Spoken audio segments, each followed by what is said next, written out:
তাহলে মায়েরা ভগবানের কাছে যদি কোনোদিন কিছু চাইতে হয়, ভগবানের কাছে এটাই চেও যে সারা জীবন যেন আমি কাঙালি হতে পারি। ও মায়েরা মনে রেখো, একটা নারী পারে তার সংসারটা পরিবর্তন করতে। ভালো করে এই জায়গাটা শুনবেন, বিশ্বাসটা কেমন বস্তু হয়। ভগবানকে ডাকলে পাওয়া যায় না? যায়।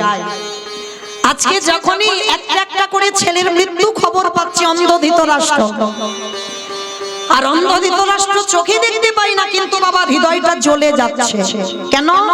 একটা একটা করে ছেলের মৃত্যু খবর যখন পাচ্ছে, দুর্যোধন উরুভঙ্গ হয়েছে, দুঃশাসনের বক্ষ চিরে রক্ত পান করেছে ভীম, ওই একটা একটা কথা শুনছে আর সর্ব অঙ্গটা যেন আগুনের মতো জ্বলে যাচ্ছে। এত ক্রোধ এসে গেল অন্ধ ধৃতরাষ্ট্রে, রেগে গিয়ে ডাক দিয়েছিল, বিদুর, বিদুর যাও, এক্ষুনি তুমি আমার কাছে আমার ভীমকে ডেকে পাঠাও। যেই না বিদুরকে খবর দিয়েছে, বিদুর গিয়ে খবর দিল, সঙ্গে সঙ্গে বাবা পঞ্চ পাণ্ডব এসে হাজির। শুধু ভীম একা নয়, প্রথমে যুধিষ্ঠির মহারাজ যখনই এসেছে, চোখে তো দেখতে পায় না ধৃতরাষ্ট্র, সর্বাঙ্গে হাত বুলিয়ে দেখছে এ তো ভীম নয়, কিন্তু সে তো ভীমকে খুঁজে বেড়াচ্ছে, ভীম কই? তো ভীম যখন পাশে দাঁড়িয়ে আছে, যুধিষ্ঠির বলছে, জেঠু আমি এসেছি। বলে, তোমাকে তুমি ডাকিনি, আমার ভীমকে এক্ষুনি চাই। কেন বাবা এরকম করে বলছে? ভিতরে তো আগুন জ্বলছে, ওই যে 100টা ছেলে মরেছে, সেই আগুন এত জ্বলছে, সেইটা সহ্য করতে পারছে না। তা যেই না ভীম পাশে ছিল, এবার ভীম আসবে, সঙ্গে সঙ্গে ভক্ত বাৎসল্য ভগবান, যেই না ভীমই আমার ধৃতরাষ্ট্রের কাছে যেতে যাবে, আমার ভগবান হাত দিয়ে সরিয়ে দিয়ে আর একটা নতুন ভীমকে দাঁড় করিয়েছে। আর যেই না ভীমকে দাঁড় করিয়েছে, ভীম কি করেছে? দাঁড়িয়েছে তো বটে, অন্ধ তো, ওই ধৃতরাষ্ট্র দেখতে পাচ্ছে না, দুটো হাত দিয়ে ভীমকে জড়াইয়ে ধরেছে। আর এমন জড়িয়ে ধরেছে বাবা, সে ধুলোর মতো গুঁড়ো হয়ে গেছে। আর যেই না ধুলোর মতো গুঁড়ো হয়ে গেল, সঙ্গে সঙ্গে অন্ধ ধৃতরাষ্ট্র কাঁদছে। কেন কাঁদছে? এটাই বাস্তব বাবা। দেখবেন কোন কোন সময় তো মায়েরা, দেখবেন কোন কোন ব্যক্তি আছে কিছু অন্যায় করবার পর মনে মনে অনুতপ্ত হয়। কি বাবা ভুল বললাম? অনুতপ্ত হয় না? কোন ব্যক্তি দেখবেন রাগের বশে, ক্রোধে একটা অন্যায় করে ফেললো, আর সেই অন্যায় করবার পরে কিন্তু ভুলটা বুঝতে পারে, আর ভুলটা বুঝতে পেরে নিজে অনুতপ্ত হয়। তো আজকে লক্ষ্য করেন, অন্ধ ধৃতরাষ্ট্রের তেমন দশা। যেই নেই আজকের ভীমকে একেবারে হৃদয়ে ধরে যখনই ধুলোর মতো গুঁড়ো করে দিল, অন্ধ ধৃতরাষ্ট্র নয়ন জলে বুকু ভাসাইয়ে বলে, কৃষ্ণ রে, আমি অন্যায় করেছি, আমি ভুল করেছি, আমি বুঝতে পারিনি, আমি রাগের মাথায়, আমি যখন শুনলাম আমার 100টা ছেলে একটা একটা করে মারা যাচ্ছে, তখনই আমি রাগের মাথায় সংকল্প নিয়েছিলাম যে নিজের হাতে আমি ওই ভীমকে বধ করব। আমারে ভগবান মৃদু হেসে বললেন, জেঠু গো, এই জগতের সংসার মাঝে কার মনের ভিতরে কি চলছে এটা জগতে কেউ জানে না, ওটাই আমি ছাড়া আর কেউ বোঝে না।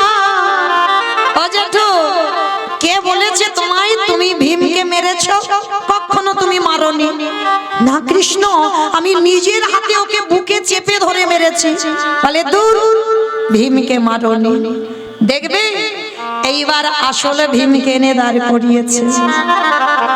সর্বাঙ্গে যখন হাত বুলিয়ে দেখলো সত্যিকারের ভীম দাঁড়িয়ে আছে, অন্ধ ধৃতরাষ্ট্রকে দিয়ে বলল, কৃষ্ণ রে, আজ আমি জেনে গেলাম তুই সত্যিকারের ভক্তের ভগবান। কিরে? বলে, জেঠু তুমি ভাবলে কি করে কৃষ্ণ ভক্তকে নিধন করা যায়? এই জগতে যার সঙ্গে কৃষ্ণ রয় তার কি কোনোদিন অপমৃত্যু হয়? পারবে না। তুমি কৃষ্ণ ভক্তকে নিধন করতে পারবে না। কৃষ্ণ তুই কি করে জানলি? বলে আমি জানবো না। তুমি মনে মনে যখনই সংকল্প করলে আমি আগে থেকে জানতে পেরে গেছি তুমি আজকের ভীমকে বধ করবে জেঠু। ওই জন্য আগে থেকে আমি একটা লোহার ভীম বানিয়ে রেখেছিলাম। আর আমি জানতাম তুমি ক্রোধ সামলাতে পারবে না, ওই রাগে তুমি ভীমকে হত্যা করবে। ওই জন্য তোমার সামনে আমি লোহার ভীম দাঁড় করিয়েছি। এইবারে ধৃতরাষ্ট্র কাঁদে আরে বলে কৃষ্ণ রে তোর কাছে আমার নিবেদন রইল। কি নিবেদন? কৃষ্ণ একটা জিনিস তোর কাছে চাইবো, তুই দিবি। কি চাও জেঠু? ক্ষণকালের জন্য, ক্ষণ সময়ের জন্য তুই আমার দৃষ্টি শক্তিটা ফিরাইয়ে দে। ও তুমি পৃথিবীর আলো দেখবে না? পৃথিবীর আলো দেখবো না কৃষ্ণ রে। তুই যে আমার পঞ্চ পাণ্ডবদের সঙ্গে রইলি, তোর ভুবন মঙ্গল ভুবন রূপখানা আমি একবার নয়ন ভরে দেখতে চাই। জেঠু তুমি ওই রূপ দেখবার জন্য তুমি দৃষ্টি চাইছো, যেই না করুণার হাত বোলাইয়ে দিল সঙ্গে সঙ্গে দৃষ্টি শক্তি ফিরে পেল। আর যেই না দৃষ্টি পেল সঙ্গে সঙ্গে বলছে কৃষ্ণ আর একটা জিনিস আবার। এই তো তুমি চোখ চাইলে চোখ দিলাম, আবার কি চাও? বলে আর একটা জিনিস। কি চাও বলো? দে দে আমায় অন্ধ করে দে দে। আমি আর তো নয় আর তো নয়ন চাহি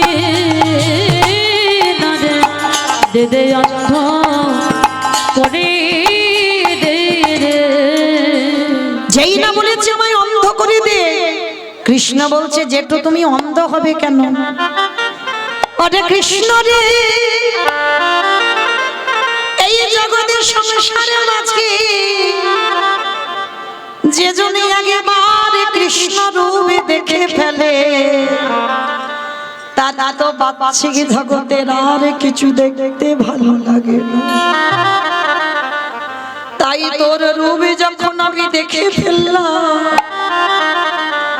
ওরে কৃষ্ণ জীবনের শেষ সময়ে কালে তোর রূপ দর্শন করে গান্ধারীকে সঙ্গে নিয়ে আমি এই রাজত্ব ত্যাগ করে আমি বনবাসী হতে চাই। নিতাই একটা পুরুষ নয়, সংসার সুখের হয় পুরুষের গুণে। পুরুষের গুণে, রমণীর গুণে। এটা আমার কথা নয়, এটা ক্ষণর বচন, তাই না? সংসার সুখের হয় রমণীর গুণে। কিন্তু মা একটা কথা বলি, এই যে রমণীর গুণ, এই নারীর কথা বলতে গিয়ে একটা কথা মনে পড়ে গেল, একটু মন দিয়ে শুনবে। একটা মেয়ে না জন্মাবার আগে থেকে মাতৃজঠরে থাকা থেকে বাবা তারা প্রসাদ পায়। আর প্রসাদ ভোজি মানে বোঝো তো মা, ভগবানকে নিবেদন করে প্রসাদ পায়। তা মেয়েটা যখন জন্মালো মামার আদর করে তার নাম রেখেছিল শক্তমা। মেয়েটার নাম রেখেছিল শক্তমা।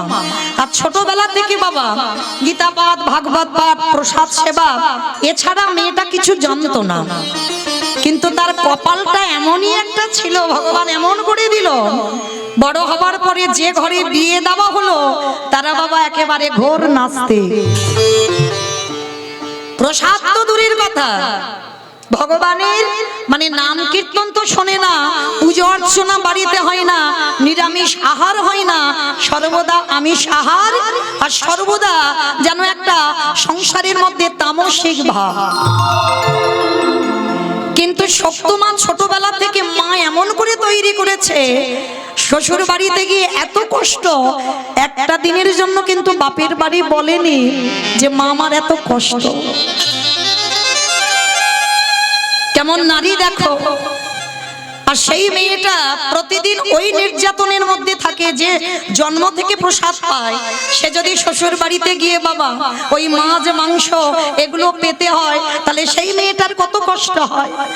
একটা দিনের জন্য বাপের বাড়ি বলেনি, শুধু একটাই প্রতিজ্ঞা ছিল, দয়াময় আমি কি পারবো না কোনদিন আমার এই পরিবারটাকে আমি কৃষ্ণ ভক্তের পরিবার করতে? আমি কি পারবো না যে স্বামী কোনোদিন কৃষ্ণ চরণে বসে না, যে স্বামী কোনোদিন হরি বাসরে যায় না, যে স্বামী কোনোদিন ভাগবত আসরে যায় না, আমি কি পারবো না এই পরিবারটাকে কৃষ্ণ ভক্ত করতে? সর্বদা মনে মনে কাঁদে, কিন্তু ঠাকুর ভক্ত নেই। ওই একটা কৃষ্ণের প্রতিচ্ছবি ছিল, তার কাছে বসেই কাঁদে।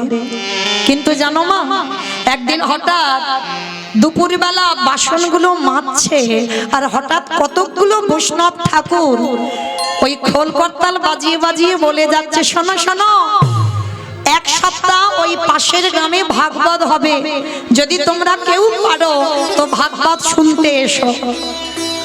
তো সপ্তমা বাসন মাজতে মাজতে বাসনগুলো রেখে দিয়েছে, ছুটতে ছুটতে শাশুড়ি মার কাছে গেছে, মা ও মা, মা আমি তো জীবনে তোমার কাছে কিছু চাইনি, আজ আমি তোমার কাছে একটা জিনিস চাইবো, তুমি দেবে?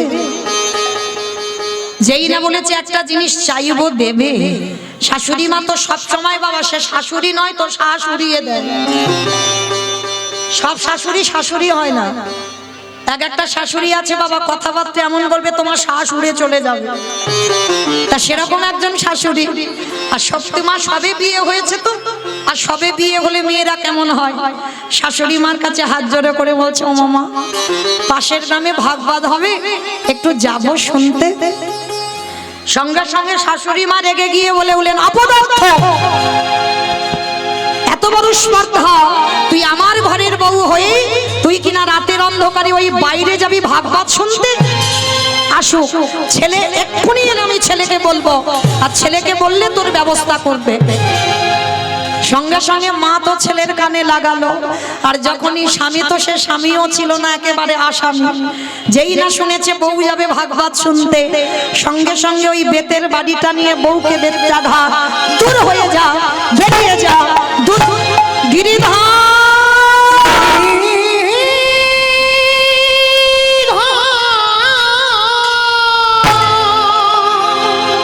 এত মারা মেরেছে, মেয়েটার সর্বঙ্গ দিয়ে রক্ত ঝরছে, ঘরের মধ্যে রেখে দিল দরজা বন্ধ করে।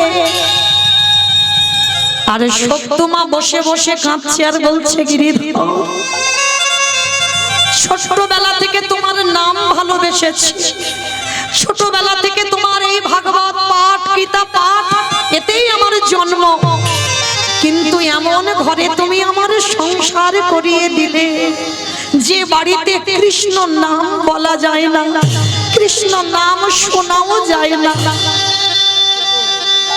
এত কান্না কাঁদছে না সারা রাত, আর বাইরে থেকে শাশুড়ি দরজা বন্ধ করে দিয়েছে। ও মায়েরা, ডাকার মতো যদি ডাকা যায়, সে কি থাকতে পারে মন্দিরে? পাথর রূপে ত্যাগ করে দিয়ে শাশুড়ি মার রূপ ধারণ করেছে আমার গিরিধর। আর শাশুড়ি মার রূপ ধারণ করে দরজা বাইরে থেকে খুলে আজ সপ্তমার কাছে গিয়ে বলছে, বৌমা, বৌমা। চমকে উঠেছে, কে কি আমায় এমন করে বৌমা বৌমা বলে ডাকলো? বৌমা, সর্ব অঙ্গে আমার ভগবান শাশুড়ি হয়েছে, ওটা কিন্তু শাশুড়ি নয়, ভগবান শাশুড়ির রূপ ধরে এসেছে। সর্ব অঙ্গে হাত বুলিয়ে দিল। পরশমণি পাথরের নাম শুনেছ মা? লোহাতে ঠেকালে লোহা সোনা হয়ে যায়, আর আমার গোবিন্দ পরশমণির থেকে আরো মূল্যবান। কোন ভক্তির অঙ্গ যদি পরশ করে তার অঙ্গটা সোনার থেকে আরো দামি হয়ে যায়। যেই না শক্তমার অঙ্গে হাতটা দিয়েছি ভগবান শাশুড়ি সেজে, সব জ্বালা যেন নিমিষে জুড়িয়ে গেল। মা, ও মা, এইবার শাশুড়ি হয়ে বৌমার মাথায় হাত দিয়ে বলছে, বৌমা আমার ছেলের দ্বারা মার খাইয়েছি, বড় ব্যথা লেগেছে বাবা, কাঁদিস না, কাঁদিস না।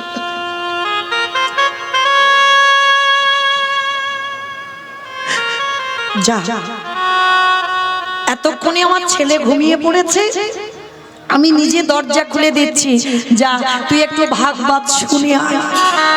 যেই না ভগবান শাশুড়ি হয়ে বলেছে ভাগবত শুনে আয়, শক্তিমা তো চমকে উঠেছে।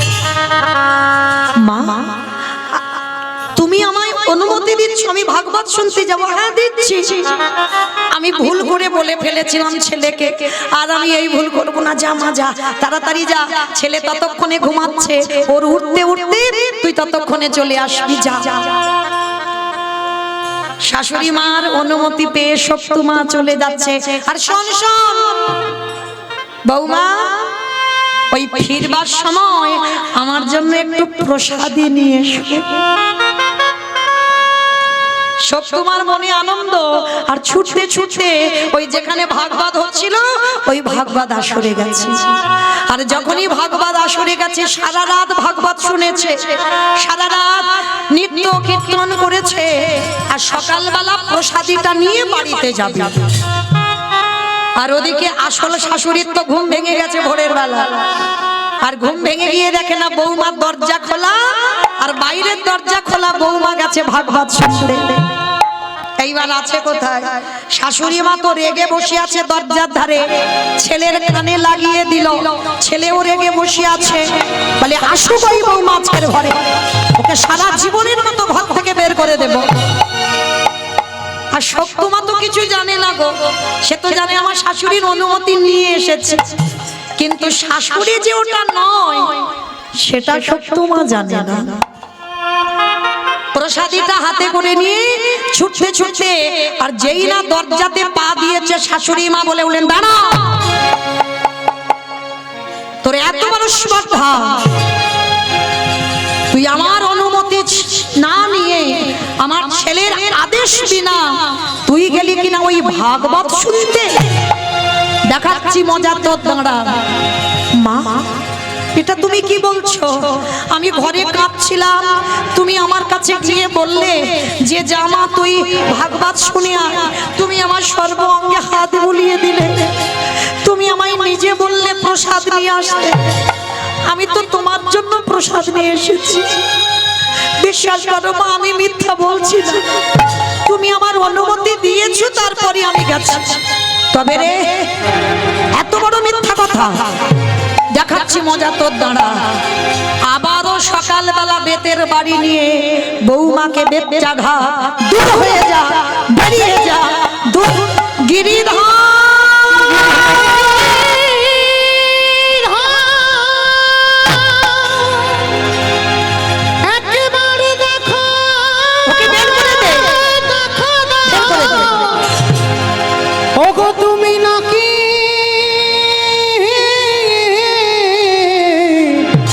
ভক্তে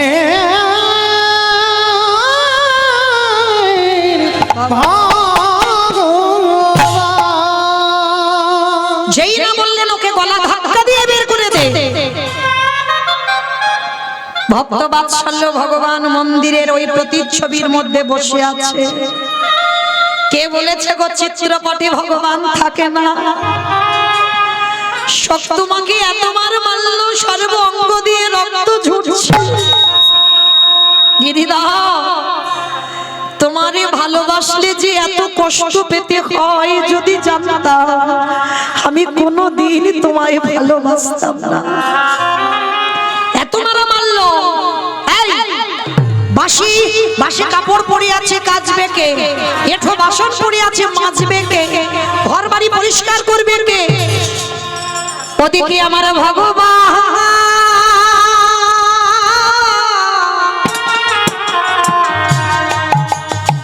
আজ ভক্তের হয়ে নিজে এঠো বাসন মেজে দিল, ভক্তের হয়ে ভগবান বাসি কাপড়ে কেচে দিল, ভক্তের হয়ে ভগবান আজ দেখো নিজের হাতে ওই ঘর দেওয়া মুছে দিল। সে যে ভক্তের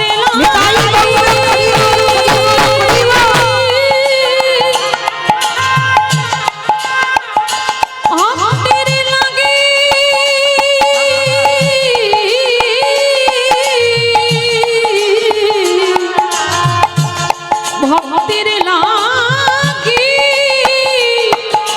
সব করিতে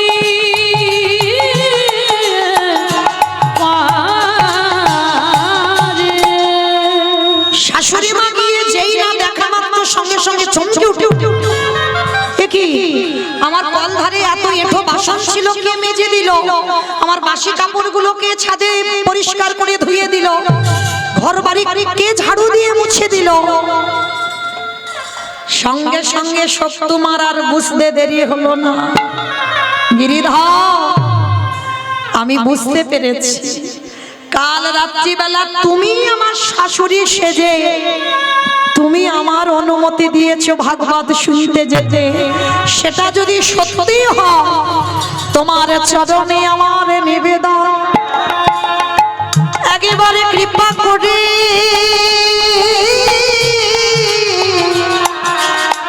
একেবারে করুণা করে তুমি আমার দর্শন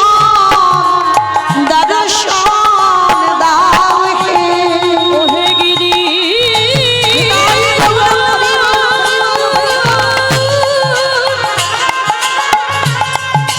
একেবারে কৃপা করে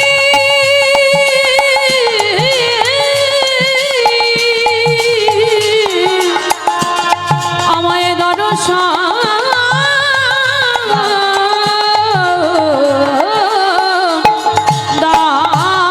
আসলে দৈব মানি করলো সত্য,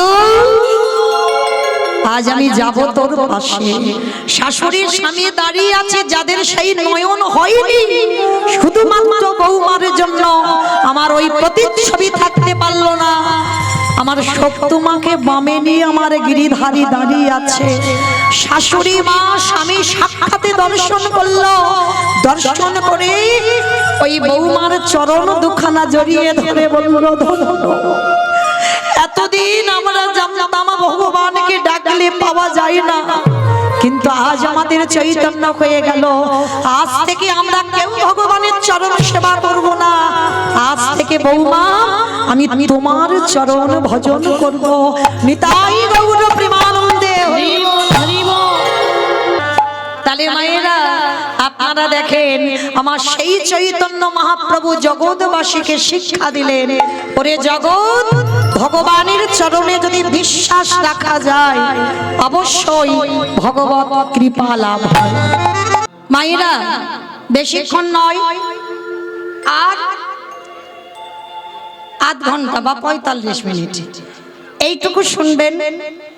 এই রঘুনাথ দাসের জীবনীটা শ্রবণ করে সংসারে থেকে কি করে বৈরাগ্য পালন করা যায়।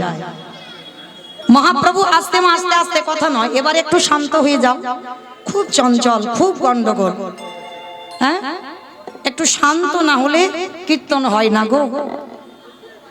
তো যাই হোক, এবার একটু শান্ত হও, আধ ঘন্টা একটু শান্ত হয়ে বসো, তবে একটু গাইতে সুবিধা হয়। এই যে রঘুনাথ দাস, ইনি কিন্তু সমাজকে শিখিয়েছে বাবা সংসারে থেকে কি করে বৈরাগ্য পালন করতে হয়। কলিযুগে তো সন্ন্যাস নিষিদ্ধ, কি গো মায়েরা, কলিযুগের মানুষ ওই সংসার ধর্ম ত্যাগ করে সাধু সন্ন্যাসী হয়ে গেলেই কি শুধু ভগবান পেয়ে যাবে? অত সোজা নয়, সংসারে থেকে ভোজে দেখাও। কলিযুগে সংসার ধর্ম বড় ধর্ম, সত্য ত্রেতা দাপরে এরা সংসার করেনি, ভগবানকে ভজন করেছিল। কিন্তু কলিযুগে সংসার করতে হবে মা, সংসারের থেকে তুমি ডাকো, সংসারের বাইরে গিয়ে নয়। তো এই রঘুনাথ দাস সমাজকে শেখালো বৈরাগ্যটা কেমন। মায়েরা বৈরাগ্য মানে আপনারা কি বুঝছেন? এই আমাদের মতো তিলক সেবা করে এই ঝোলামালা হাতে নিয়ে আর দাদার সঙ্গে তিলক সেবা, গলায় তুলসী নিয়ে সারা দিন রাত শুধু হরি হরি করো, এটাই বৈরাগ্য না। বৈরাগ্যের নিয়ম আছে কিরকম?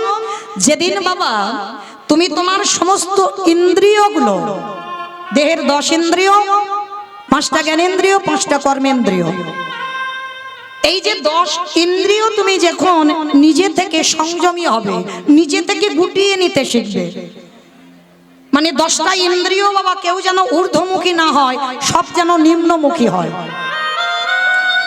বিষয়সু অনাসক্তি, মানে কোনো বিষয়ের প্রতি কোনো লোভ লালসা থাকবে না। এইটা খুব খেয়াল রাখবে মা। বৈরাগ্য তাকে বলে কোনো বিষয়ের প্রতি তোমার লোভ থাকবে না। যেমন ধরো এই যে জিহ্বা, অনেকে আছেন, আমি সেবা করেন বলে বলছি না, অনেকে আছেন সারা সপ্তাহ স্বামীরা হয়তো বাইরে থাকে, কাজকর্ম করে, কিন্তু সেই রবিবার এলে একটু মাংসের ঝোল, মাছের ঝোল হলে যেন তবে খাওয়াটা ভালো হয়। আছে না মা? বাস্তবের কথা বলছি। আমি খেতে নিষেধ করিনি, অবশ্যই আহার করবেন। যখন যার কৃপা হবে, তোমার অরুচি যখন হবে, ঠিক ছেড়ে যাবে। আমি বললে কি, আর যদি স্বয়ং ভগবান এসে বললে কি হবে? হবে না। তো এই জন্য আমি কাউকে নিষেধ করছি না, সেবা করো, কিন্তু যেদিন বুঝবে তোমার এই জিহ্বার লালসা নেই, সে রবিবার এলে ভালো মন্দ খেতে হবে, যে আজকের এটা খাবার ইচ্ছা হচ্ছে, আজকের ওটা খাবার ইচ্ছা হচ্ছে না। কলির মানুষ অন্নগত প্রাণ, শুধুমাত্র মানে উদরটা বাঁচবে, দেহটা চলবে, অন্ন না দিলে হবে না। শুধুমাত্র একটু দেখবে আলু সিদ্ধ অন্ন হলেই হয়ে যাবে, মানে ভালো কিছু রেঁধে খেতে হবে, এইটা থাকবে না। যেদিন তোমার জিহ্বার সব লালসা চলে যাবে, যে এটা খাবো, ওটা খাবো, সেটা খাবো, থাকবে না, সেদিন তুমি জানবে তোমার এই দেহের ইন্দ্রিয়ের মধ্যে তোমার জিহ্বার লালসাটা চলে গেল। আর লালসা চলে গেল মানে তোমার জিহ্বার বৈরাগ্য হয়ে গেল। যেদিন তোমার কান কোনো আজে বাজে কথা শুনবে না, হাজার লোক হাজার কথা বলে বেড়ায়, কত কটু কথা রটে বেড়ায়, সেদিকে তোমার কান যাবে না। কারণ তোমার কান থাকবে সেই যে ভগবানের নাম কীর্তনের দিকে। যেদিন তোমার কান কোনো আজে বাজে গান শুনবে না, আজে বাজে কথা নেবে না, সেদিন জানবে তোমার কানের বৈরাগ্য হয়ে গেল। যেদিন তোমার দুটো চোখ সাধুগুরু বৈষ্ণব ভক্ত ভগবান ছাড়া আর কিছু দেখতে ভালো লাগবে না, সেদিন জানবে তোমার চোখ দুটোর বৈরাগ্য হয়ে গেল। যেদিন তোমার দেহ স্পর্শ থেকে চলে যাবে, মানে তোমাকে নারী স্পর্শ করলো, নাকে পুরুষ স্পর্শ করলো, তুমি বুঝতে পারবে না, তোমার মধ্যে সেই অনুভূতিটা থাকবে না। যেদিন তোমার মধ্যে কোনো অনুভূতি থাকবে না, সেদিন জানবে তোমার এই দেহেরও বৈরাগ্য হয়ে গেল। আর যেদিন তোমার মন সব চিন্তা থেকে দূরীভূত, আজকে আছি, আজকের থাকলাম, ভজন করলাম, গান গাইলাম, সেবা পেলাম, ব্যাস, মানে কালকে যে কি খাবো এই চিন্তা থাকে না ভক্তদের। আর যারা ভক্ত হয়েছ, আমার ছেলের ভবিষ্যৎ কি হবে, আমার ছেলের জন্য একটু গুছিয়ে যেতে হবে, এগুলো নয়। আজকের আছো বেঁচে, আজকের চিন্তা আজকের করো, কালকের চিন্তা নয়। ভালো করে ভেবে দেখেন বাবা, অগ্রদ্বীপের মাটিতে গোবিন্দ ঘোষ সামান্য একটু হরিতুকি রেখে দিয়েছিল, কালকের প্রভুকে দেবে, আর তার জন্য তাকে সারা জীবনের মতো নির্বাসনে দিল, গৌর চরণ ছাড়া হলো। তাহলে মায়েরা, যেদিন তোমাদের মনের ভিতরে এই বস্তুগুলো আসবে, সেদিন জানবে সংসারে থেকে আমরা বৈরাগী হয়ে গেছি।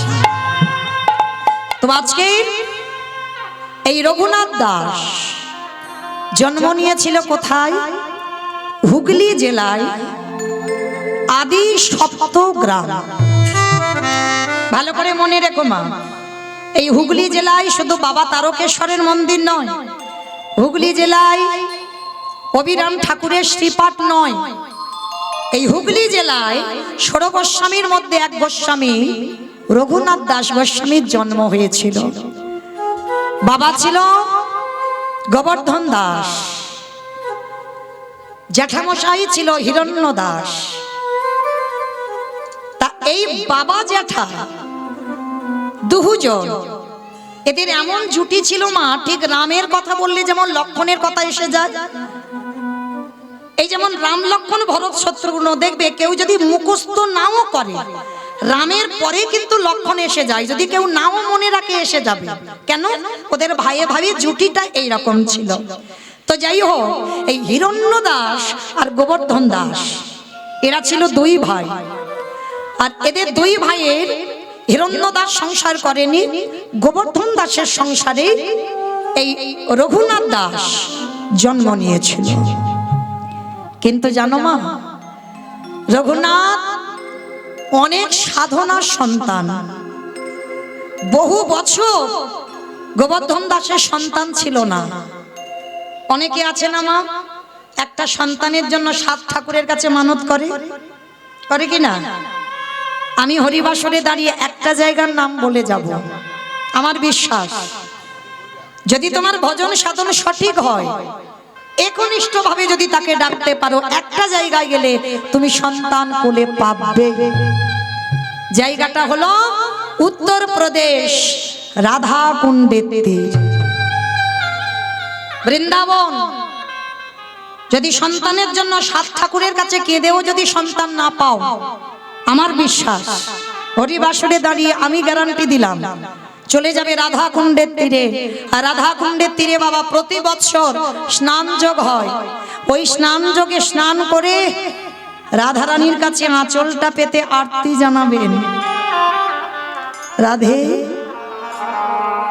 তুমি যদি করুণাময়ী হও, তুমি যদি কৃপাময়ী হও, তুমি যদি আমার প্রেমময়ী হও,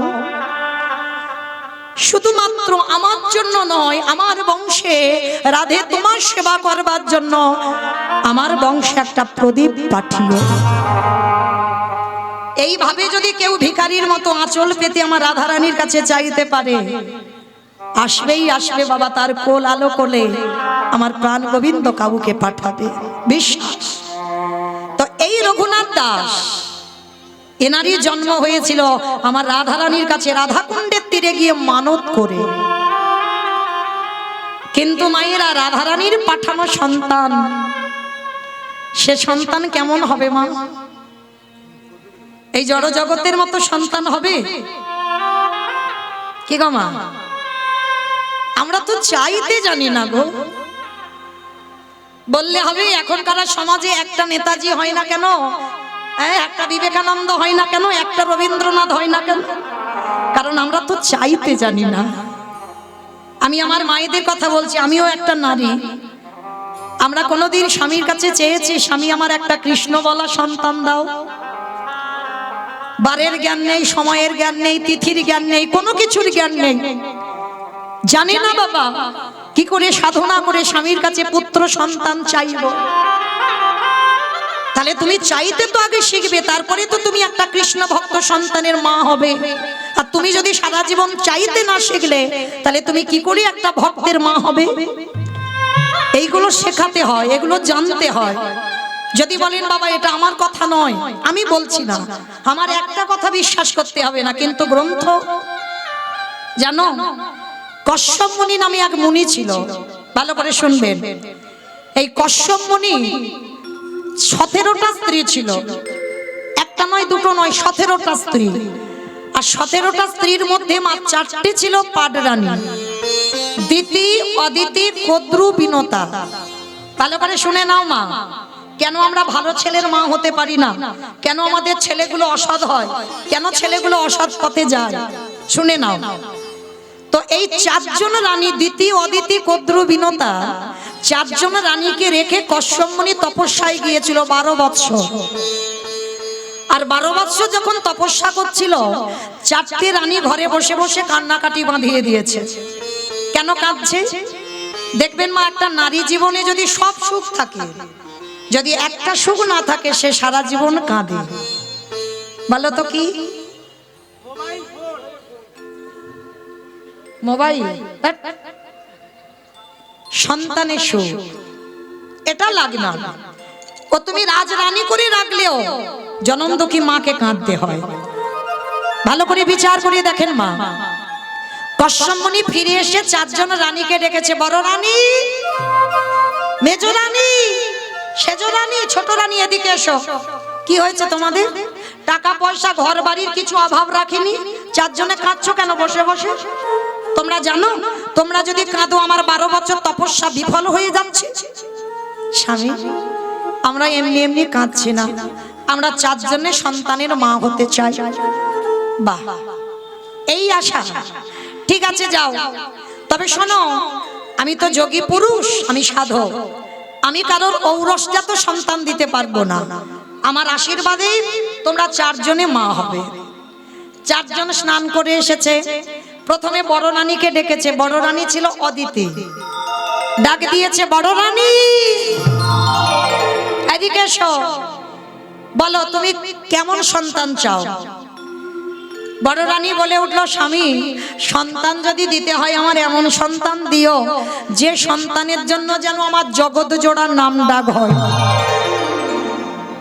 যেই না বলেছে জগৎ জোড়ার নাম ডাক হয়, সঙ্গে সঙ্গে কশ্যপ মুনি মাথায় হাত দিয়ে বলল, তথাস্তু। তোমার গর্ভে যারা আসবে তারা সবাই হবে স্বর্গে দেবতা। দেবতাদের মায়ের নাম হলো অদিতি।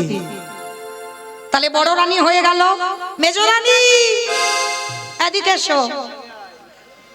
আমার এক নারী আর এক নারীকে হিংসে করে, এটা বাস্তব, দেখবেন। এইবার মেজো রানীকে যেই না ডেকেছে, মেজো রানীটার নাম হলো দিতি। অদিতি এদিকে এসো। সে তো মা যেন রণচণ্ডী হয়ে আছে, মানে বড় দিদিটা আগে দিয়ে দিয়েছে। বলো অদিতি, তোমার কেমন সন্তান চাই? আমি আর কি নেব বলো? তুমি তো বড় দিদিরটা মাথারটা দিয়ে দিলে, আমার ভাগে আর কিছু আছে? আরে বাবা, তুমি রাগারাগি করছো কেন? আমি তো বললাম যে যেমন ছেলে চাইবে তাকে তেমন ছেলে দেব। বলো তুমি কেমন চাও? ঠিক আছে, আমার যদি গর্ভে সন্তান দিতে হয় এমন সন্তান দাও যেন বড় দিদির ছেলে থেকে আমার ছেলেরা দ্বিগুণ শক্তিশালী হয়। যেই না কথাটা বলেছে কশ্যপ মুনি চমকে উঠেছে। ওমা, তুমি এক নারীর হিংসায় জর্জরিত হয়ে বলশালী ছেলে চাইছো? হ্যাঁ, আমার ওই রকম ছেলে লাগবে। তথাস্তু, যেমন চেয়েছো আমি তেমন দেব। কথা দিলাম, তোমার গর্ভে যারা আসবে সবাই হবে স্বর্গে অসুর। ওই যে মহালয়ের সময় ওই যে অসুরা দেবতাদের ঝগড়াঝাটি দেখো না, এরা অন্য কেউ নয়, সব ভাই ভাই। মাগুলো আলাদা, বাবাগুলো সব একটাই। তাহলে এই জায়গাটা আমার মায়েরা খুব ভালো করে মন দিয়ে শোনো। তাহলে গন্ডগোলটা কি বাবা বাবার হচ্ছে? গন্ডগোল কাদের? আমাদের চাওয়ার গন্ডগোল। যেরকম চাইবে তুমি তো তেমন ছেলে পাবে। বড়দিদি চাইলো কি আমার নাম যশ হোক, তেমন ছেলে দিল। আর মেজো দিদি চাইলো কি আমার ছেলেরা শক্তিশালী হোক, তেমন চাইলো। এইবার সেজ রানী এমনি তো 3 নম্বর, সে তো রেগে যেন রণচণ্ডীর উপরে হয়ে আছে। মাথার কেশ এলিয়ে দিয়েছে, পরনের বসনটা লুটছে। আর স্বামী কশ্যপ মুনি ডাক দিল, ও সেজ রানী এদিকে এসো, এদিকে এসো। আমার কি যেন নাম বললাম, সে আমি গুলি ফেলেছি। কি বললাম? কদ্রু। বেশ, কদ্রুমা। তাহলে কদ্রুমাকে ডেকেছে। কদ্রুমা তো রণচণ্ডী হয়েছে। বলো কি চাও? আরে বাবা, আমি চাইবো কেন? তুমি তো চাইবে। তুমি বললে সন্তানের মা হবে, আমি আর কি করে হব? বড় দিদি ভালো নিয়ে নিল, মেজ দিদি ভালো নিয়ে নিল, আমার ভাগে আর কিছু আছে? আরে বাবা, তুমি এত রাগারাগি করছো কেন? বলো না তুমি কেমন ছেলে চাও? আমি তো কথা দিয়েছি যে যেমন চাইবে তাকে তেমন দেব। ঠিক আছে, তাহলে একান্ত যদি আমার গর্ভে দিতে চাও দাও। ওই বড় দিদি নয়, মেজ দিদি নয়, ওদের দুজনের শুধু ছেলে নয়, গোটা পৃথিবীর মানুষ যেন আমার ছেলেকে দেখে ভয়ে থরথর করে কাঁপে। যেই না কথাটা চেয়েছে না, কশ্যপ মুনি দেবে কি নিজে ভয়ে কাঁপছে। হ্যাঁ গো কদ্রু, তোমার ছেলেকে দেখে গোটা পৃথিবীর মানুষ কেঁপে উঠবে, বলে হ্যাঁ আমার ওই রকম ছেলে লাগবে।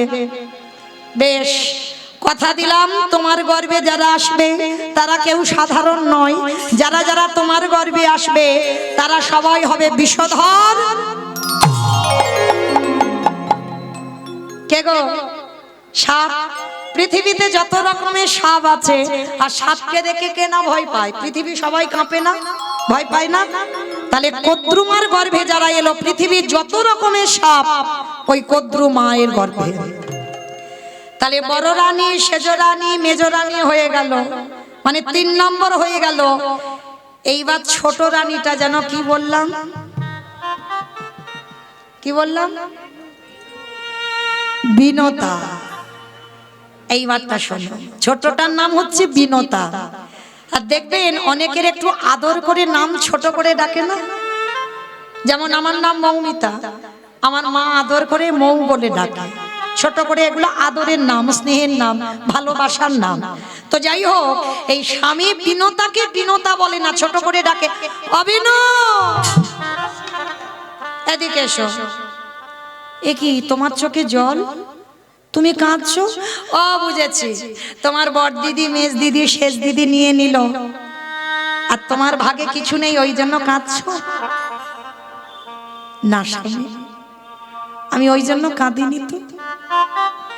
ভালো করে শুনবে মা, এই জায়গাটা খুব দরকার জানা। নারী আমরা সবাই, এখানে অনেকে আমরা নারী, আমিও একজন নারী, কিন্তু সবার স্বভাব, চরিত্র, ব্যবহার, চলাফেরা কি এক হবে? কখনো এক হবে না। তো আজকে 3 জনের চরিত্র শুনলেন, এবার 4 জনের জায়গাটা দেখেন। স্বামী ডাক দিয়েছে, অবিন আমার কাছে এসো। বলো তো দেখি, তুমি চোখের জল মোছো, বলো তুমি কেমন ছেলে চাও? আমি জানি তুমি ভয় পাচ্ছ, বড় দিদি, মেজ দিদি, শেষ দিদি নিল, আর তুমি ছোট, তোমার ভাগে ভালো কিছু নেই, ওই জন্য কাঁদছো। না স্বামী, তাহলে কেন কাঁদছো? বলো তুমি কেমন সন্তান চাও? মাথাটা নিচু করেছে, গলদেশে কাপড় দিয়ে আঁচলটা পেতেছে। স্বামী, আমি তোমার কাছে চাইব, কিন্তু কথা দাও, আমি যেমন সন্তান চাইবো তুমি আমায় দেবে। আরে বাবা, আমি বললাম তো, তোমার বড় দিদিদের দিলাম, মেজ দিদির দিলাম, শেষ দিদির দিলাম, আর তোমার দেবো না? বলো কেমন ছেলে? না, ওরকম করে নয়, তুমি একবার আমার মাথা ছুঁয়ে বলো যে আমি যেমন ছেলে চাইবো তেমন দেবে। আরে বাবা, মাথা ছোঁয়ার কি আছে? আমি তো বললাম দেবো। আচ্ছা ঠিক আছে, তবু যখন বলছো আমি মাথা ছুঁয়ে বললাম, তুমি যেমন সন্তান চাইবে তেমন দেব। বলো। গলদেশে বসনে দিয়ে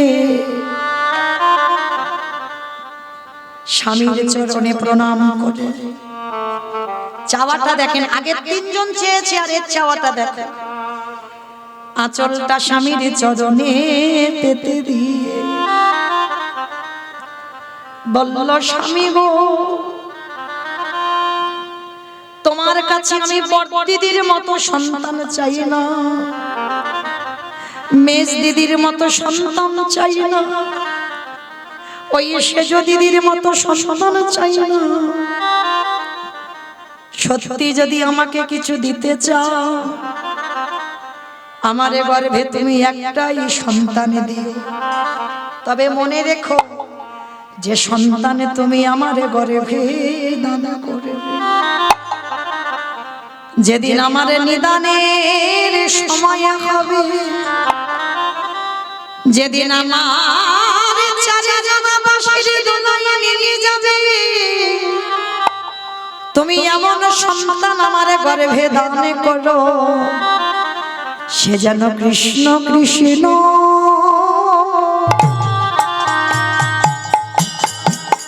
কৃষ্ণ বলে। আমার অন্য কিছু নিতাই গৌর প্রেমানন্দে হরি বল, হরি বল, হরি বল। ও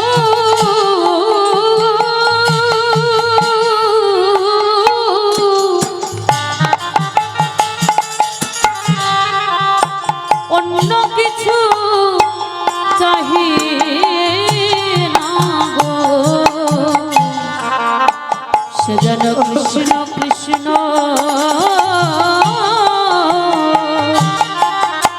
কৃষ্ণ বলে।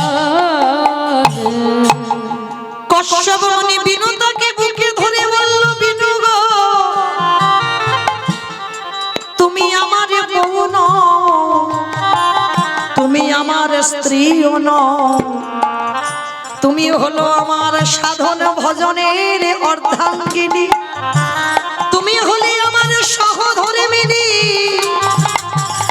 তোমার মতো যেন বধূ আমি জনমে জনমে পাই।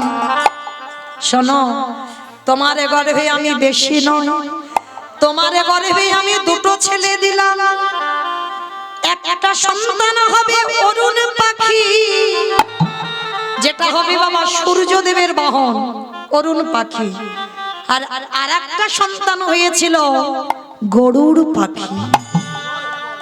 আশীর্বাদ দিয়ে দিলাম, তোমার ছেলে শুধু কৃষ্ণ ভক্ত হবে না, ও যে নারায়ণকে কাঁধে কাঁধে নিয়ে বেড়াবে।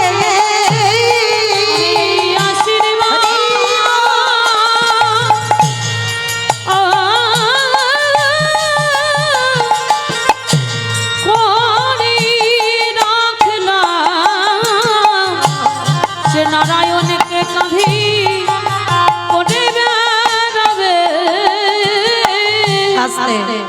তাহলে যারা যারা মা শুনলেন মন প্রাণ দিয়ে, সত্যি করে বলো তো 10 মাসটা ছেলের কি দরকার আছে?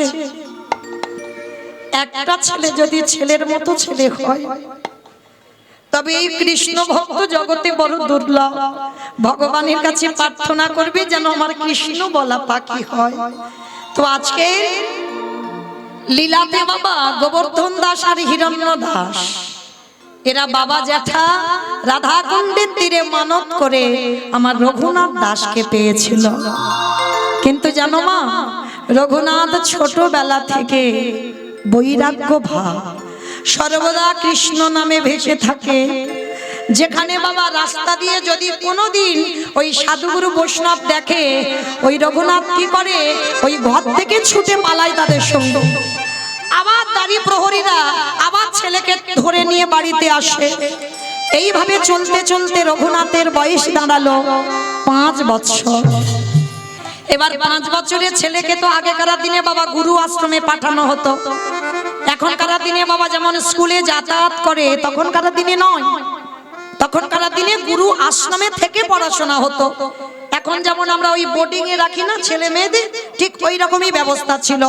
তো রঘুনাথ 5 বছর হয়েছে, বাবা জ্যাঠা দুজনে মিলে নিয়ে গেছে বলদেব আচার্যের কাছে, যার কাছে বিদ্যা অভ্যাস করবে, শাস্ত্র পাঠ শিখবে।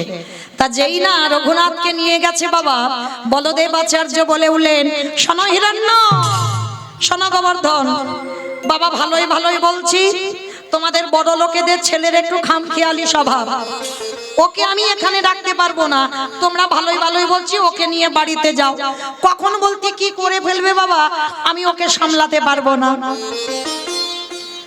গোবর্ধন আর হিরণ্য বলছে, গুরুদেব আপনি জানেন না আমার রঘুনাথের চরিত্র, আপনি জানেন না। 1 সপ্তাহ রাখি,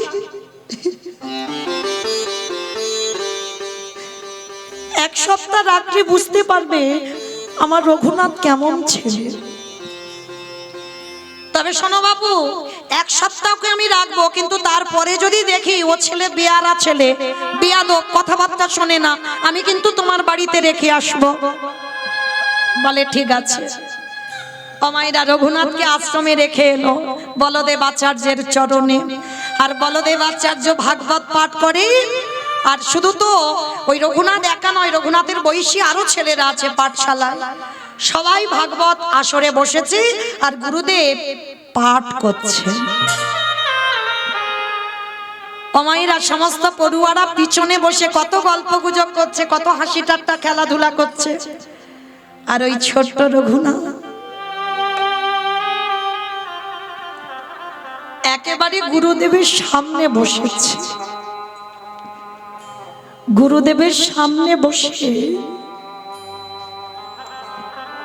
নয়ন জলে বুকটা ভেসে যাচ্ছে। গুরুদেব পাঠ করতে করতে ভাগবতটা রেখে রঘুনাথের কাছে গিয়ে বলছে, রঘুনাথ, এই বাবা কি হয়েছে রে বাবা, তুই এমন করে সামনে অনেকক্ষণ ধরে দেখছি তুই কাঁদছিস। হ্যাঁ রে, তুই এই কঠিন কঠিন ভাগবতের শ্লোক, এই ভাগবত তুই কিছু বুঝতে পারছিস না গুরুদেব?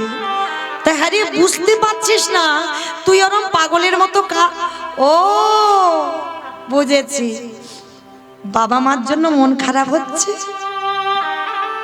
না গুরুদেব? তাহলে কি ওই বাড়িতে যাবি, এখানে মন ভালো লাগছে না ওই জন্য? না গুরুদেব। তাহলে কি অন্যান্য বন্ধুরা তোকে বকেছে? না। তাহলে কি জন্য কাঁদছিস বাবা রঘুনাথ? গুরুদেব, মুখ থেকে বেরিয়ে এলো, আমি কি তারে পাবো না?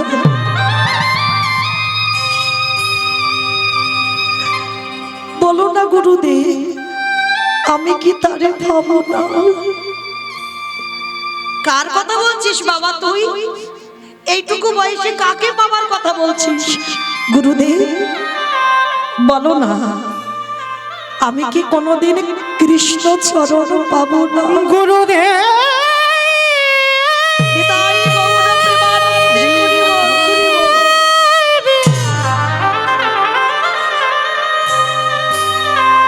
আমি কোথায়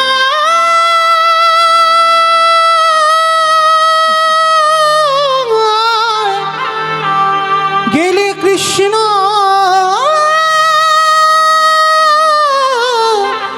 পাবো?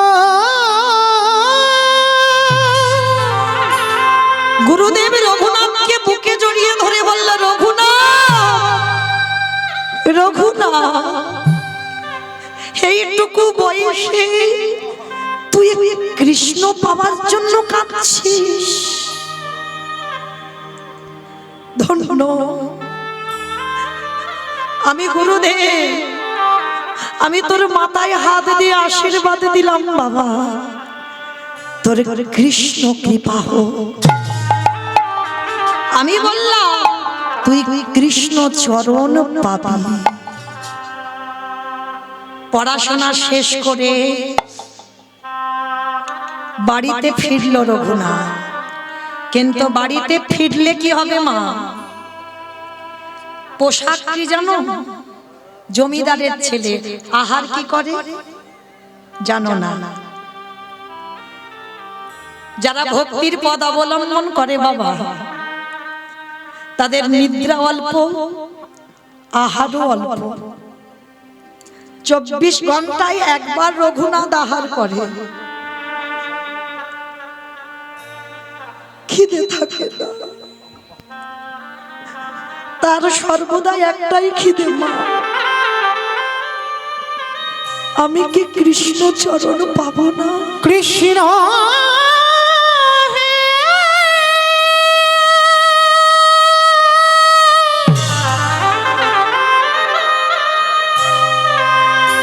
একেবারে দেখা দেখা রে, আমি কি তারে পাবো না? দেখা দে কৃষ্ণ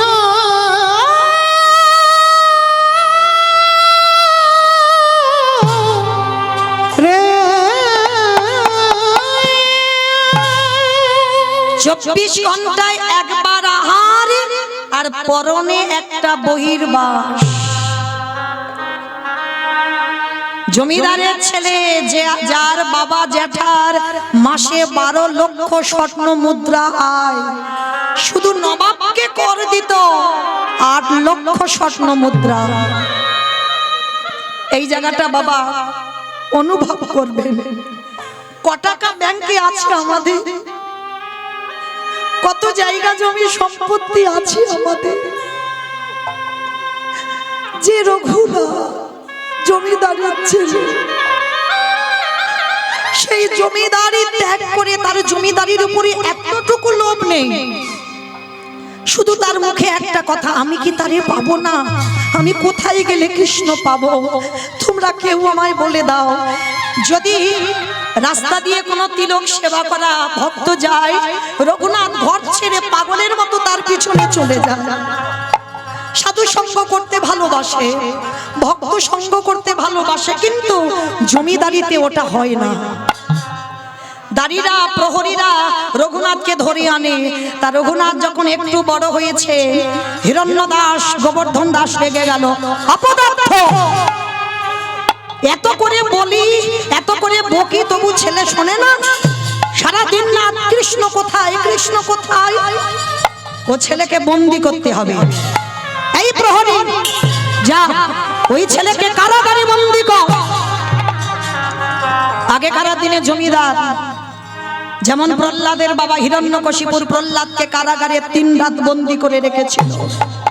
আদেশ দিলে ওকে কারাগারে বন্দি কর, বাইরে থেকে শিকল তুলে দিবি, আর ওর হাতে পায়ে দড়ি বেঁধে দে, যেন কোথাও আর যেতে না পারে। রাধে, যে একবার কৃষ্ণ ভালোবাসে তাকে কি বাহ্যিক জগতে দড়ি দিয়ে বাঁধা?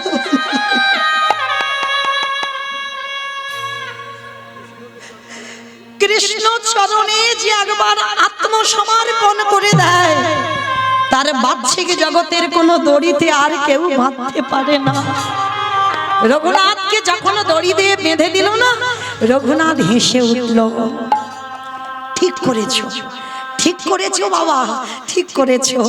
এতদিন আমার ভজন ঠিক হচ্ছিল না, এই যে আমাকে কারাগারে বন্দি করে রাখলে না, এইবার আমি নিরজনে ভজন করতে পারবো। মনে রাখবে বাবা, অনেকে আছে না লোকালয়ে নাম জপ করে, অপরাধ নিও না। যদি কেউ কষ্ট পান, কষ্ট পাওয়ার জন্য বললাম না, এটা নাম নয়। এ তুমি লোক দেখানি নাম করছো। নাম যদি করতে হয় ভিতরের নাম করো। জানালা দরজা বন্ধ করে দাও, কৃষ্ণ প্রতিচ্ছবি নিয়ে একবার আকুল প্রাণে হা কৃষ্ণ, প্রাণ কৃষ্ণ বলে কাঁদো। আর কিছু করতে লাগবে না, লোক দেখানির দরকার লাগে না। তো আজকে রঘুনাথের হাতে পায়ে দড়ি বেঁধে দিয়েছে, বাইরে থেকে শিকল তোলা, খেতে দেয়। 1 সপ্তাহ হয়ে গেল মা, রঘুনাথ কিছু খায় না। কি গো মা, অনেকে আমরা কাল একাদশী করেছি, অনেকে আবার আজকের একাদশী করেছি। একদিন একাদশী করলে দ্বাদশীতে যেন শরীর আর চলে না। রঘুনাথ 1 সপ্তাহ কিছু খায়নি, 1 সপ্তাহ অনাহারি অনিদ্রায়, সারাদিন শুধু একটাই কথা, কোনো নাম জপ নয়, আমি কি তারে পাবো না। হিরণ্য দাস রেগে গিয়ে জ্যাঠামশাই কারাগারে এসেছে। রঘুনাথ, রঘুনাথ, শুনলাম তুমি নাকি আজকের 1 সপ্তাহ হয়ে গেল কিছু আহার করছো না, কি হয়েছে তোমার? কেন তুমি খাচ্ছ না? তুমি কেন ভুলে যাচ্ছ তুমি জমিদারের ছেলে? আমাদের অবর্তমানে এই জমিদারি দেখভাল করবে কে? কি হয়েছে তোমার বাবা? বলো তুমি আমার কাছে কি চাও? যেই না জ্যাঠামশাই বলেছে কি চাও, সঙ্গে সঙ্গে ওই ছোট্ট ছেলে হাতে পায়ে দড়ি বাঁধা তো রঘুনাথের মাথাটা জ্যাঠামশাই চরণে দিচ্ছে। জেঠু, জেঠু, আমি চাইবো তুমি আমায় দেবে জেঠু, বলো না, আমি যা চাইবো তুমি আমায় দেবে। রঘুনাথ, আমি তোর কষ্ট দেখতে পাচ্ছি না, তোর কষ্ট আমি দেখতে পাচ্ছি। বল বাবা বল, একবার বল তুই আমার কাছে কি চাস। আগে তুমি আমার মাথা ছুঁয়ে বলো, 1 সপ্তাহ যে খাইনি না, ছেলেটার কোনো ক্লান্তি নেই। কারণ কৃষ্ণকে যারা ভালোবাসে তাদের কোনো ক্লান্তি থাকে না। বলো না, বলো না জেঠু, আগে আমার মাথা ছুঁয়ে বলো, আমি চাইলে তুমি আমায় দেবে। দেব, দেব বাবা দেব, কিন্তু তুই কান্না বন্ধ কর, কান্না বন্ধ কর। তবে মনে রেখো জেঠু, তুমি কিন্তু আমায় কথা দিলে আমি যা চাইবো তুমি আমায় দেবে, তাহলে দাও। কৃষ্ণ এনে দাও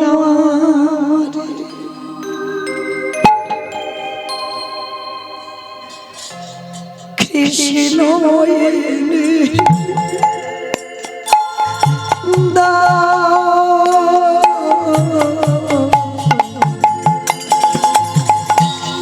কৃষ্ণ এনে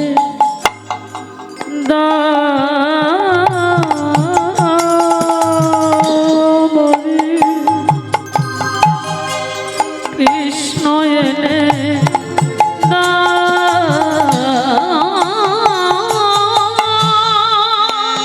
কৃষ্ণ ছাড়া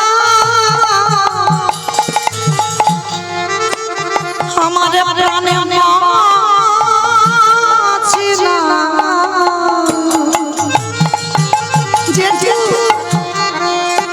কৃষ্ণ এনে দাও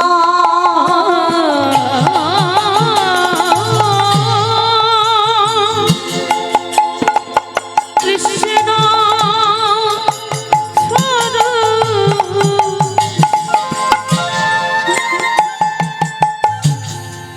আমার প্রাণে বাঁচে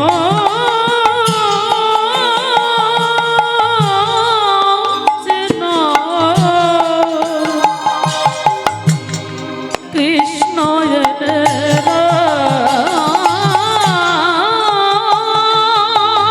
এটা কেউ বোঝে না।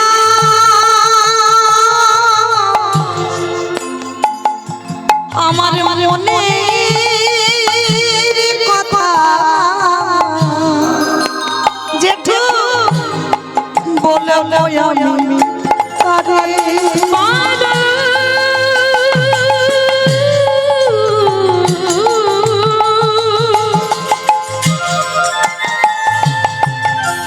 এরা কেউ বোঝে না। সেটা কেউ জানে না আমার মনের কথা। আমার মনে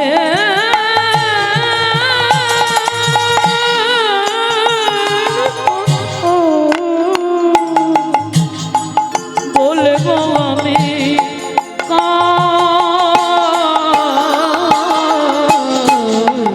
কৃষ্ণ এনে দাও আমারে, কৃষ্ণ এনে দাও, কৃষ্ণ এনে দাও,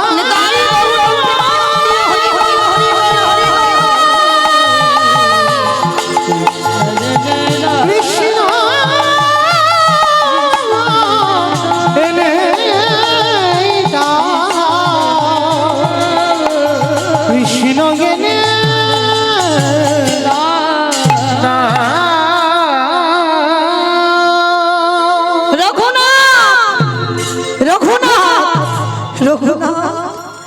তুই কৃষ্ণ পাবার জন্য কাঁদছিস।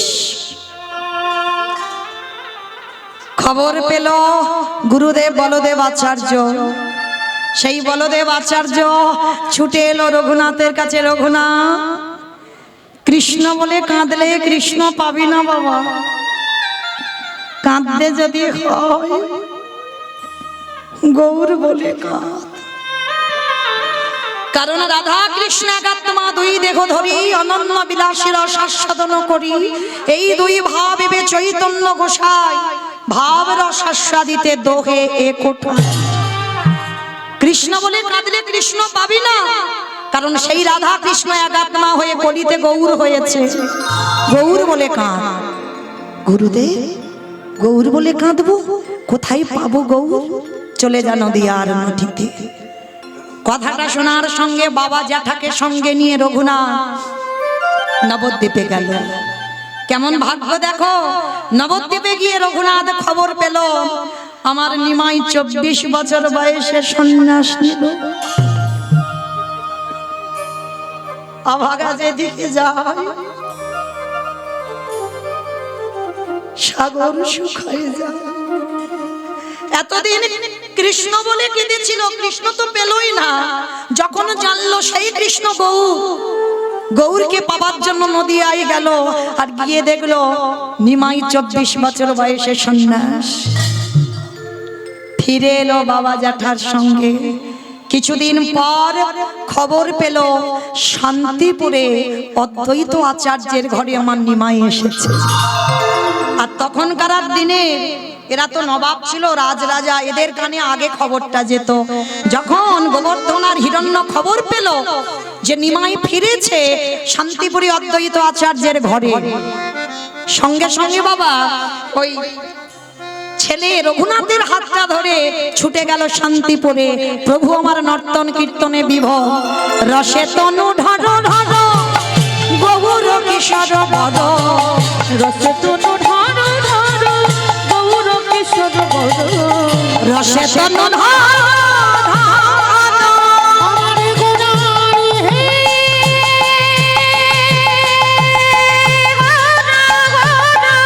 গোনা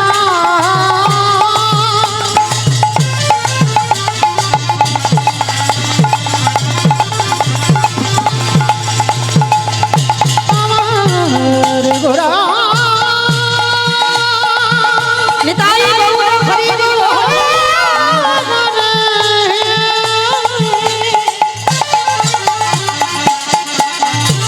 আমার গোনা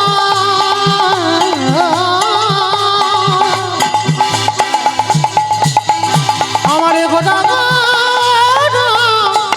গোনা রসে তনু ঢন ঢন গৌর কিশোর বড় হে বিনা শ্রীকৃষ্ণ চৈতন্য, এবে নামে শ্রীকৃষ্ণ চৈতন্য, এই বিনা শ্রীকৃষ্ণ চৈতন্য, বলে এবে নামে শ্রীকৃষ্ণ চৈতন্য, এ শ্রবণে গুর কথা কহিহি অন্তরে দেখা, শ্রাবণে কথা কহিতে অন্তরে ব্যথা, ভব বিনা নাহি জানে অনন্য, বিনা নাহি জানে আর ভক্ত বিনা নাহি জানি ভক্ত বিনা নাহি জানে অন্য। একেবারে রঘুনাথ গিয়ে গৌর চরণে ষষ্ঠাঙ্গে দণ্ডবত। আর যেই না রঘুনাথ গিয়ে একেবারে গৌর চরণে পড়েছে, আরে ধর ধর ধর ধর। পাশে দাঁড়িয়েছিল গদাধর, যেই না দাঁড়িয়েছিল গদাধর, গদাধরকে বলছে গদাধর যাও আমার প্রসাদী থালা থেকে কৃপা করে ওকে একটু প্রসাদী দিয়ে দাও। মহাপ্রভুর উচ্ছিষ্ট প্রসাদ, যে প্রসাদ পাওয়ার ক্ষমতা সবার হয় না। প্রথম দর্শনে বলল রঘুনাথকে প্রসাদ দাও, উচ্ছিষ্ট প্রসাদ পেল। এক সপ্তাহ প্রভুর চরণে রইল, সেবা পূজা করলো। প্রভু বলল রঘুনাথ এবার আমি যাব, আমি আমার জায়গায় ফিরবো, জগন্নাথ ধাম শ্রীক্ষেত্র লীলাচল। তুমি কাজ করো, তুমি সংসারে ফিরে যাও। না না প্রভু না, আমি তো সংসারে যাব বলে আমি তো তোমার চরণে আসিনি গো। এই ছেলে এখনো তো সে সময় হয়নি। কি বাবা, সময় যতদিন না হয় গৌর চরণে যাওয়া যায়? রঘুনাথ বিরক্ত করো না, বারবার বলছি বাবা মা পড়াশোনা শিখিয়েছে, পড়াশোনা করেছো, বাবা মার জমিদারি দেখভাল করো, সেটাই তোমার জন্য ভালো হবে। না প্রভু, আমি ওই জমিদারি, আবার কথা বলে মর্কট বৈরাগ্য ধারণ করবে না রঘুনাথ, লোক দেখানি বৈরাগ্য পালন করবে না। যেদিন প্রকৃত বৈরাগ্য আসবে সেদিন আমার কাছে আসবে, তার আগে নয়। আর তোমাকে আমার কাছে আসতে হবে না, আমি তোমাকে আমার কাছে আনবো। এখন আমি তোমার আদেশ দিলাম, তুমি ফিরে যাও, তুমি তোমার সংসারে। প্রভুর আদেশ মতো আমার রঘুনাথ গঙ্গা পার হয়ে আজকে আসছে নিজ ঘরে আদি সপ্তগ্রাম। তো গঙ্গায় পার হতে হতে বাবা হঠাৎ দেখলো, উরি বাবা অত লোকজন কেন, অত লোকজন কি করে হলো? মনে মনে ভাবছে দাঁড়াও একবার দেখি তো গিয়ে কি হচ্ছে। যেই না রঘুনাথ নেমেছে, আর রঘুনাথ নামার সঙ্গে সঙ্গে ওইখানে আমার নিতাই চাঁদ দাঁড়িয়েছিল না, নিতাই চাঁদ বলে উঠলেন, আরে চোর চোর চোর চোর। সবাই রঘুনাথকে দেখে বলছে চোর চোর চোর চোর। রাধে, সবাই তো অবাক, রঘুনাথকে তো চেনে, বড় লোকের ছেলে না, সবাই রঘুনাথকে চেনে। আরে আমাদের নিতাই চাঁদ দেখে চোর বলছে কেন? বলে অত চোর। বলে কেন চোর বলছো? বলে শোনো, ও তো জানে না নিতাই পদ কমলা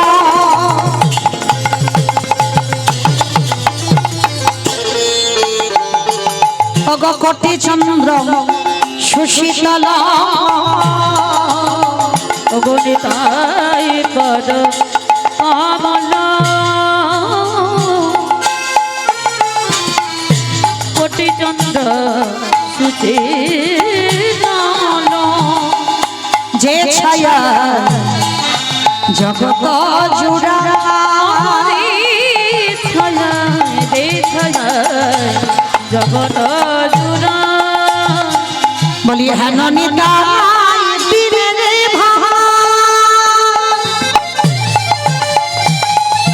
রাধা কৃষ্ণ আইতে না, হননি তাই বিনে রে ভাই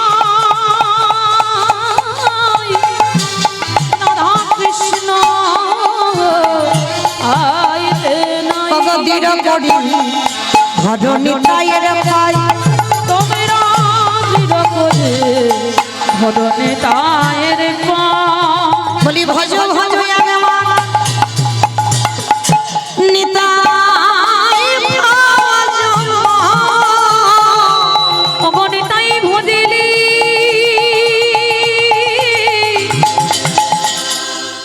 গৌর পাবে একেবারে ভজ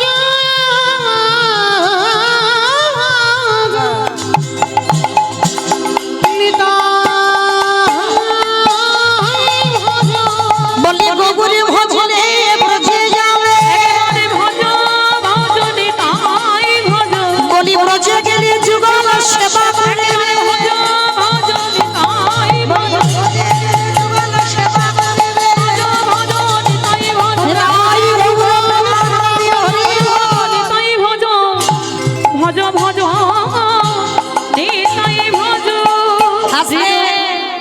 আজকে সেই যে নিতাই চাঁদ বলছে ও চোর। বলে কেন? আগে নিতাই না ভোজে আগে গৌরচরণে গেছে, তাহলে চোর নয়। ওই জন্য ওকে দণ্ড দেওয়া হবে। জায়গাটা কি হলো? জায়গাটার নাম হলো মা পানিহাটি। এই পানিহাটির নাম শোনেননি অনেকে? যেখানে চিরা দধির মহোৎসব হয়। এই দণ্ডটা কে দিয়েছিল? আমার নিতাই চাঁদ আমার রঘুনাথ দাস গোস্বামীকে দিয়েছিল। কেন?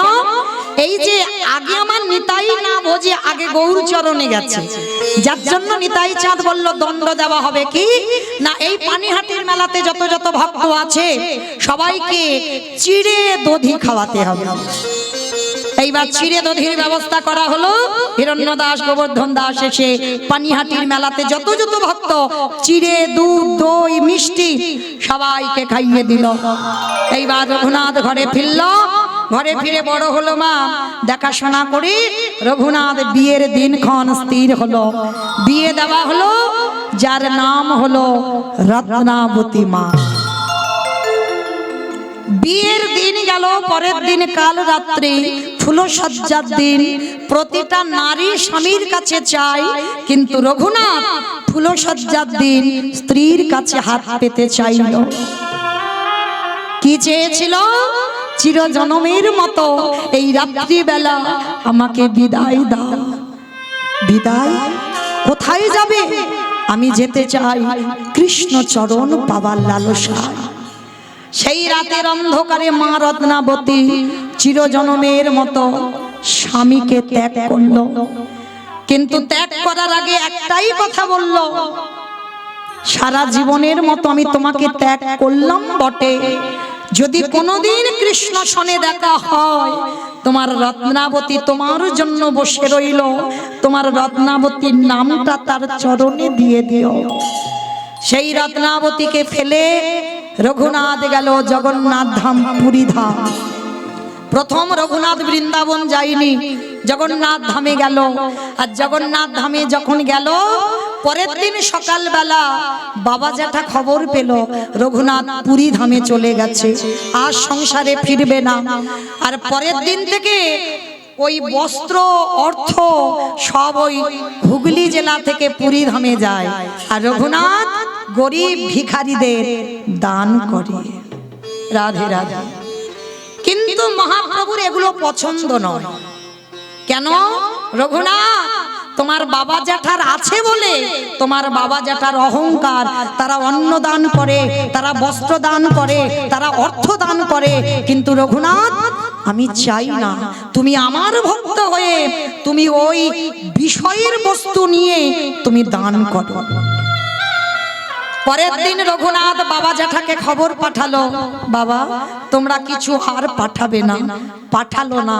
রঘুনাথ কি খায়?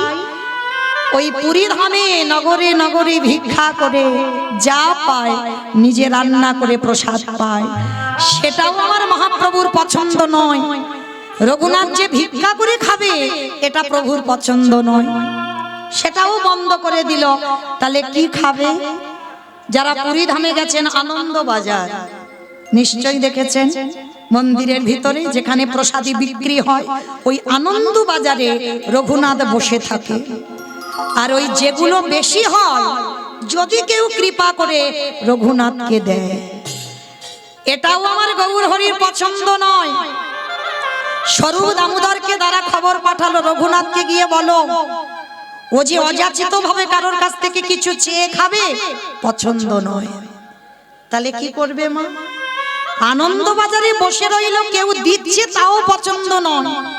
তাহলে কতটা পরীক্ষা নিয়েছিল ওই জমিদারের ছেলে রঘুনাথের উপরে।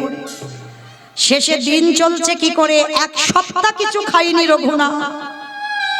আর শেষে খিদের জ্বালা যখন সহ্য হচ্ছে না, ওই জগন্নাথের যে রান্নাশালা আছে দেখেছে, রান্নাঘর, ওই রান্নাঘরে যে নর্দমা নালা আছে না, যে নালা দিয়ে দেখবেন ওই অন্ন ব্যঞ্জন অল্প অল্প ভেসে যায়। রঘুনাথের এত খিদে পেয়েছে, এক সপ্তাহ কিছু খাইনি, ওই নালাতে পড়ে আছে। আর নালা দিয়ে ওই পচা পান্তা ভাত, মানে সেই অন্নটা যদি হাতে তোলে মা গলে পড়ে যাবে। কৃষ্ণ ভজন তো সোজা নয়, গলা পচা পান্তা ভেসে যাচ্ছে। রঘুনাথ আঁচলা করে তুলে নিয়েছে। আঁচলা করে তুলে নিয়ে মানে একবার যদি ধুতে যাই বাবা সব শেষ, আর থাকবে না। সেই পচা পান্তা, গৌরী তুমি তো বলেছো আমার ভিক্ষা করা যাবে না, কারোর কাছ থেকে অযাচিত ভাবে কিছু খাওয়া যাবে না, তাহলে আমি কি করব? ওই পচা পান্তা একটুখানি হাতে তুলে নিয়ে, প্রভু শুধু তোমার নাম করবার জন্য বেঁচে থাকতে হবে, ওই জন্য একটু আমি মুখে দিই। সবই এক গ্রাস দিতে যাবে, গৌর হরি পিছন থেকে এসে হাত ধরেছে, রঘুনাথ,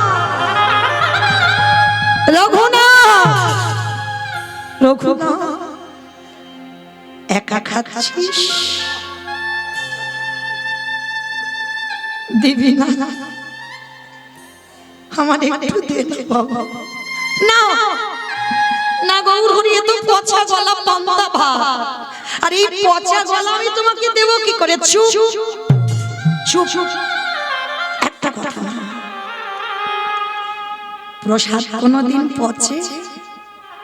পচে না, প্রসাদ জীবনে পচে না। দে না। জোর করে রঘুনাথের কাছ থেকে পচা পান্তা ভাত একটু মুখে দিয়েছে, আর ভগবানকে নিবেদন করলে হয় প্রসাদ। আর ওইটা যখন ভক্ত সেবা করে নেয়, উচ্ছিষ্ট করে, সেটা মহাপ্রসাদ হয়। আর ভগবান প্রতিটা যুগে যুগে মহাপ্রসাদ পাবার জন্য লালায়িত। যেই না রঘুনাথের হাত থেকে কেড়ে নিয়ে ওই মহাপ্রসাদ চাহাতে সবই এক গ্রাস দিয়েছে, স্বরূপ দামোদর এসে বলছে, গৌর হরি তুমি ভক্তের ওই উচ্ছিষ্ট পাচ্ছ? রঘুনাথ, আমি এতদিন ধরে তোকে পরীক্ষা করে দেখলাম, ধন্য তুই জমিদার বাড়ির ছেলে হয়ে রাত সুখে থাকার ছেলে হয়ে এভাবে যে গৌর সেবা আমার জানা ছিল না। আজকে থেকে আমি তোর সকল দায়িত্ব আমার স্বরূপের উপরে দিয়ে দিলাম, কারণ আমার স্বরূপের মধ্যেই আমি বিরাজ করি। আজকে থেকে স্বরূপের চরণ ভজন করি। রঘুনাথ বলল, গৌর হরি, আমার একটা মনের ইচ্ছা, কি আমি বৃন্দাবনে রাধা কুণ্ডের তীরে যাব। তো চলো এবার আমরা সবাই একটু বৃন্দাবন যাব। কি মা, বৃন্দাবন যাব তো? একটা ভজন হোক, হবে একটা, যদি ঘুম ঘুম পাই ছেড়ে যাবে, কেমন? তো চলো দেখি একটা ভজন গাইতে গাইতে যাব। তবে মা আমি একা, আমার সম্প্রদায় নয়, সবাই কিন্তু যাব। তাহলে সবাই যখন যাব ওই একটু উলুধ্বনি দাও।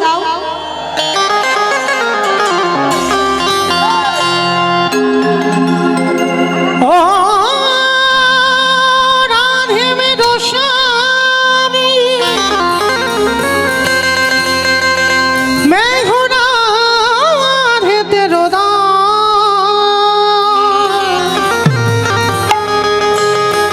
जन्म जन्म मोही दीजियो